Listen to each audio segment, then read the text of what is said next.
Ryan Reynolds here for, I guess, my 100th Mint commercial. No, don't. I mean, honestly, when I started this, I thought I only have to do like 4 of these. I mean, it's unlimited premium wireless for $15 a month. How are there still people paying 2 or 3 times that much? I'm sorry, I shouldn't be victim blaming here. Give it a try at mintmobile.com/save. Whenever you're ready. $45 upfront payment equivalent to $15 per month. New customers on first 3-month plan only. Taxes and fees extra. Speed slower above 40 gigabytes. See details. Want to shop Walmart Black Friday deals first? Walmart Plus members get early access to our hottest deals. Join now and get 50% off a 1-year annual membership. Shop Black Friday deals first with Walmart Plus. See terms at walmartplus.com. This episode is brought to you by Shopify. Upgrade your business with Shopify, home of the #1 checkout on the planet. Shop Pay boosts conversions up to 50%, meaning fewer carts going abandoned and more sales going cha-ching. So if you're into growing your business, get a commerce platform that's ready to sell wherever your customers are. Visit Shopify.com to upgrade your selling today. It's Thanksgiving week in America, and that means one thing. Football, football, and more football. That's right. Games on Thursday, Friday, Sunday, and Monday. Of course, if you're listening to this podcast after Friday, you've already missed 4 games this week. The Ravens and the Eagles will go head-to-head in what is unquestionably the game of the week. Whilst are there red flags in Washington right now? They slumped to their 3rd straight defeat, and that was despite Dallas doing everything they could to keep them in the game. The Lions and the Chiefs are currently tied for the best record in football through the first 12 weeks with their 10-1 records. What lies ahead?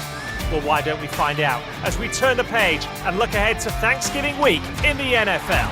Graves on Gridiron with Richard Graves. Hello, welcome along. This is Graves on Gridiron. I am your host, Richard Graves. And it could not be much tighter in terms of our picks through the first 12 weeks of this season. Our record currently stands at 17-16 against the line. We went 1-2 against the line last week as the Lions continue to do what they do, and that is pile on the misery for opponents. They cover the spread, winning comfortably. But we were let down by the Arizona Cardinals, who couldn't get the job done in Seattle. And then what on earth happened in Maryland as the Washington Commanders went head-to-head with their division rivals, the Dallas Cowboys? They were 10.5-point favorites going into that game against Dallas, and they simply could not get out of their own way. The Cowboys missed field goals. They allowed 2-point conversions. They even allowed a 90-odd-yard touchdown, I think it was, right at the end of the game to Terry McLaurin. It might not have been quite that far. It was certainly in excess of 70 yards to allow the Commanders back into the game to tie it up, potentially take it to overtime. But then they missed the point after touchdown attempt. So the Cowboys ran out winners. The Commanders didn't come close to covering their spread. And now the Commanders are asking questions themselves on the back of a 3-game losing skid. It just goes to prove what we always say. Anything can happen on any given day in the National Football League. And going into Thanksgiving week, we're ignoring the Thanksgiving Day games. We're allowing you all to catch your breath ahead of the weekend games. Of course, the Kansas City Chiefs play on Friday, the first time the NFL has had a game on Friday of Thanksgiving week. We are concentrating exclusively on the Sunday evening matchups if you're in the UK, Sunday day matchups over in the States. And we're going to start with the Los Angeles Chargers at 7-4, traveling to Atlanta to take on the Falcons, the NFC South leading Falcons with a 6-5 record. And yet it's the Falcons who find themselves at home as 1-point underdogs going into this game. That might come as a surprise, especially when you consider that Atlanta are coming into this fresh off a bye week. They still lead their own division, and they're hosting a Chargers team who themselves come into this matchup on the back of a short week following Monday night's loss to the Baltimore Ravens. Perhaps of more concern for the LA Chargers than that defeat on Monday night was the seeming loss of running back J.K. Dobbins with a knee injury. He left the game just before half-time. He never returned. And at the time of recording this week's podcast, there is no update on his injury except head coach Harbaugh saying after the game he had no update, which sounded a little ominous. Dobbins, of course, was drafted by the Baltimore Ravens back in 2020, but the reason he's in LA is because he signed a 1-year deal this past off-season after missing the best part of 2 seasons through various injuries. He was averaging 4.8 yards a carry this year. He'd already totaled over 700 rushing yards this season. His loss if it's for an extended period of time, will be a significant blow to this Chargers outfit. Atlanta, of course, will be looking to come out of their bye week firing on all cylinders, because let's not forget they went into that bye week on the back of 2 straight defeats. The most recent, a comprehensive 38-6 loss in Denver. And that has left the door open in the race to be crowned NFC South champions, a race they seem to have tied up just 3 weeks ago, and they need to right that ship and do so in a hurry. If they are to do so, then it'll be through their offense. This is a unit which is ranked 8th overall, 5th in passing. They've got the mercurial talent of Bijan Robinson, an ever-present threat coming out of the backfield. But, and it's a big but, they now go up against a Chargers team who are ranked number 1 in the NFL when it comes to points allowed. They're giving up a lick under 16 points per game. And for all of Atlanta's attacking prowess, they've lacked a ruthless streak about them when it comes to getting the ball into the end zone. They only average 22 points a game. Look, even without J.K. Dobbins, don't expect the Chargers' game plan to change going into this one. They're going to play hard-nosed, smash-mouth football. They're going to be physical. And for me, at least, Atlanta have yet to show us that that is a game they can compete in. Everything about this matchup suggests that the Falcons should be favourites. They have home field advantage, an extra week to prepare. The Chargers come into it on a short week. But remember, the odds makers have the Los Angeles Chargers as slender favourites for a reason. They're not stupid, and neither am I looking at this matchup. We're taking the Chargers to win this game. Cover that 1-point favourites tag. They're going to heap the misery on the Atlanta Falcons. Take the Chargers at -1. Graves on Gridiron. Next, we have an NFC South affair as the Tampa Bay Buccaneers, with a 5-6 record, travel to Carolina to take on the 3-8 Panthers. The Buccaneers, perhaps unsurprisingly, big favourites coming into this game. The Panthers have been the whipping boys for most of this season. And despite suffering 4 straight losses, the Tampa Bay Buccaneers took advantage of their divisional rivals, the Atlanta Falcons, being on a bye last week, to hold themselves right back in to that divisional title race with a thumping road victory over the New York Giants. To make things even better for the Buccaneers, veteran wide receiver Mike Evans returned to action in that game with a 5-catch, 68-yard receiving game to bolster their offense. On paper, it looks a straightforward proposition for the Bucs, but remember, a divisional rivalry rarely is. Less so when that team appears to have turned the corner. And I did say, right at the top of this preview, the Panthers have been the whipping boys for the majority of this season. Not in the last several weeks, they haven't. The Carolina Panthers had won 2 straight prior to last weekend, and then they gave the defending Super Bowl champions Kansas City Chiefs all they could handle before KC got out of Dodge with that game-winning field goal as time expired on the clock. They edged the Saints in a 1-point game 3 weeks ago. They took down the Giants in overtime. Remember that game in Germany a week later. And all of a sudden, Carolina have become a competitive team in the last month, and that should set alarm bells ringing. However, and this is where I like the Tampa Bay Buccaneers, at quarterback, they've got a guy in Baker Mayfield who thrives in the heat of battle. In the 18 months he's been in Tampa, it appears to be a perfect fit, both for him as a player and them as a team. Don't expect anyone in the Buccaneers organization to overlook the Panthers coming into this matchup, especially at a time when, remember, they are fighting for their own playoff lives. While their defensive stats haven't been great this year, any Tom Bowles-led team still knows how to bring pressure. And that can be done through scoreboard pressure through their offense as well. This Bucs team, despite having to deal with key injuries, remember Chris Godwin gone for the year, Mike Evans has only just returned after a lengthy extended period on the sidelines as well, and yet they're still ranked 7th overall in offense, number 7 in the league in passing offense, and crucially, they rank number 4 in the NFL when it comes to putting points on that scoreboard. They're averaging 28 points per game, folks, this season, and that is despite having had to deal with injuries to key players. Yes, the Panthers are showing life, but quite often teams trying to find their way stumble along the way. Tampa Bay are built to take advantage of that kind of team, and they might be on the road. They might be going into Carolina's backyard this weekend, a place where Carolina gave the Super Bowl champs all they could handle last week. But I'm telling you this, the Buccaneers offense, it goes better than the Kansas City Chiefs offense. Baker Mayfield has been there, done it, bought the T-shirt. Remember, this is the very venue that he guided the Buccaneers to victory on to secure a place in the postseason last season. I think he does it again this time around, folks. And what's more, I think the Buccaneers, like they did in New York last week, do it with some style. They cover the spread. Take the Buccaneers at -6. Okay, that's 2 of our Thanksgiving week 3 games we've featured. There's one more still to come. Which game is it? Well, hang on. Find out after these short messages. Graves on Gridiron. Did you know Nationwide is so much more than a great insurance company? They're one of America's largest financial services companies. Like how I'm more than just quarterback Peyton Manning, I'm also meditating Manning.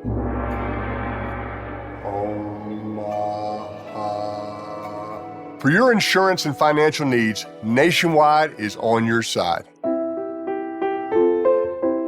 Nationwide Investment Services Corporation, member FINRA, Columbus, Ohio. Baking Hershey's Kisses peanut butter blossoms is the perfect way to celebrate the holiday season with friends and family.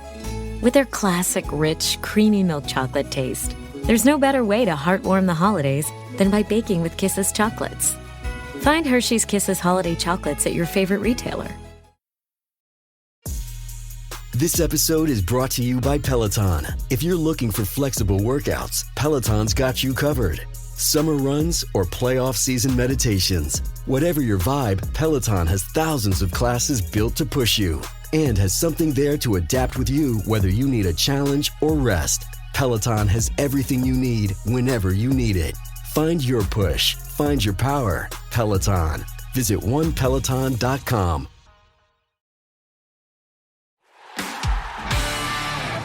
Okay, welcome back to Graves on Gridiron. We've already previewed the Chargers at the Falcons, the Buccaneers at the Panthers.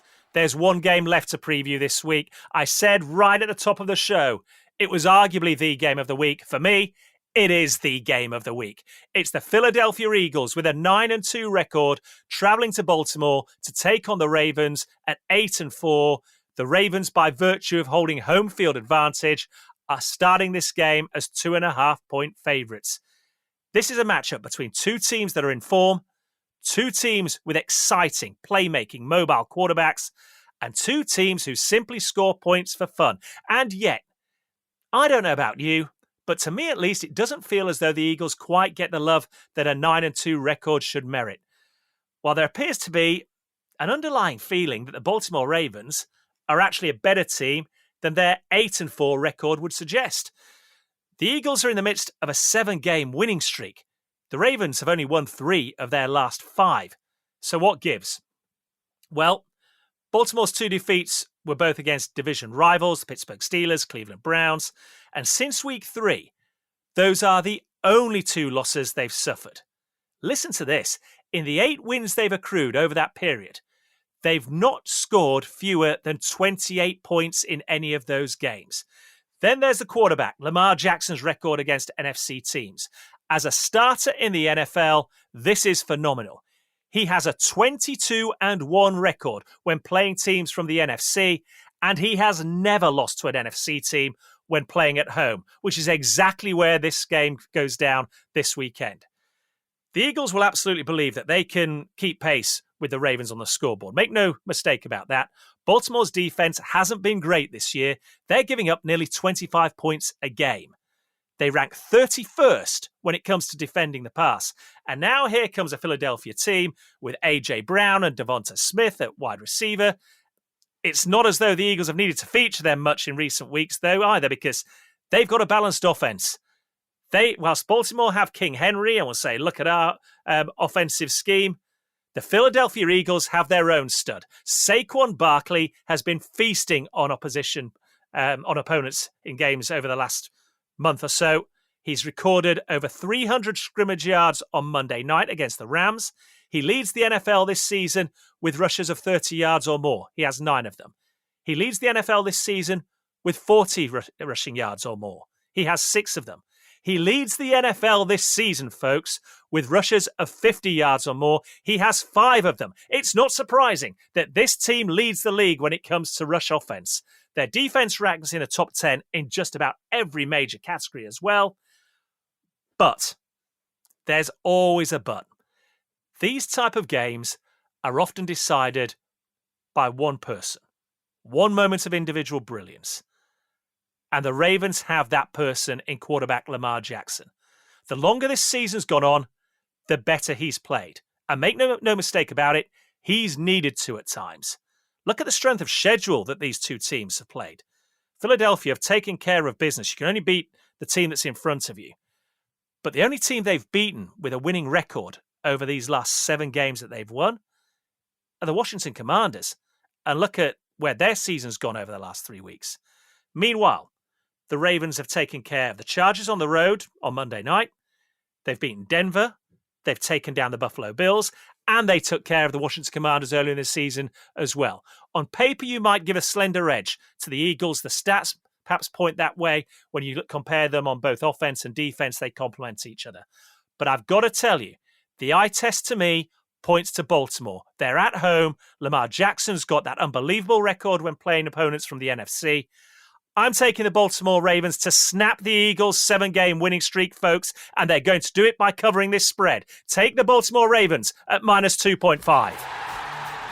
Okay, let's recap the 3 games taken on Thanksgiving week's edition of the Graves on Gridiron podcast. First of all, we start in Atlanta. The Chargers, the visitors, they're 1-point favourites. Take the LA Chargers to cover at minus 1. It's the same story again in Carolina, where the Panthers are underdogs to the visiting Buccaneers. The Buccaneers heavy 6-point favourites. They'll win and they'll cover that spread. Take the Bucs at minus 6. Before we finish in Baltimore, the game of the week, the Eagles and the Ravens locking horns. The Ravens are going to win at home here. Lamar Jackson's got an unbelievable record against NFC teams. He improves that this weekend as the Ravens cover at minus 2.5. As I always say at this point in the show, folks, remember, it's about enjoyment and fun.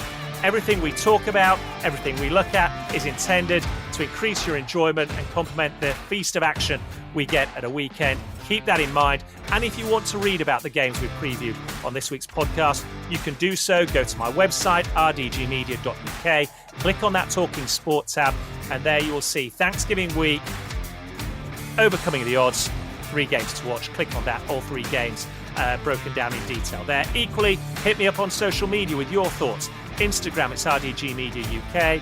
On X, it's Richard Graves 1. And if you want to see some interviews from previous shows with former players, coaches and guests that we've had on, then you can do so by going to Richard Graves TV on my YouTube channel as well. We have got a feast of football coming up this week. I, for one, can't wait for it. I hope you're looking forward to it and will enjoy it as well. But for now, so long, everybody. Subscribe to Graves on Gridiron wherever you listen to podcasts. And keep up to date with the latest on Twitter. Search for Richard Graves 1. That's Richard Graves, the number 1.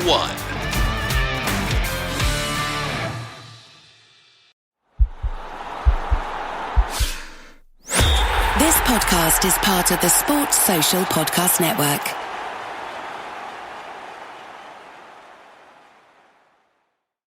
If you're a maintenance supervisor for a commercial property, you've had to deal with everything from leaky faucets to flickering light bulbs. But nothing's worse than that ancient boiler that's lived in the building since the day it was built, 50 years ago. It's enough to make anyone lose their cool. That's where Grainger comes in. With industrial-grade products and dependable fast delivery, Grainger can help with any challenge, from worn-out components to everyday necessities. Call, click Grainger.com, or just stop by. Grainger, for the ones who get it done.